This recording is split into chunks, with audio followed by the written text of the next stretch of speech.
এই কৃষি করে কি মন ইনকাম হয় তোমার?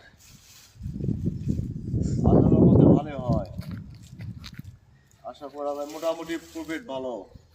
এখানে 30 থেকে 35 আইটেমের সবজি আছে আমার। হ্যাঁ আমি ডিউটি থেকে এসে হ্যাঁ সব সময় এগুলার চর্চা করি। হ্যাঁ আমার 60-70 জন যে বাংলা আছে সবাইকে খাওয়াই, হ্যাঁ বিনিময়ে তাতে তারা আমাকে কিছু দেয়, এই দিয়ে কোম্পানির চাকরি আর এই সবজি দিয়ে অবসর টাইম দিয়ে আমার মাসে 1 থেকে 20 টাকা পর্যন্ত আসে। 1,20,000, কোনো মাসে 30। যাই হোক মাশাআল্লাহ ভালোই তো।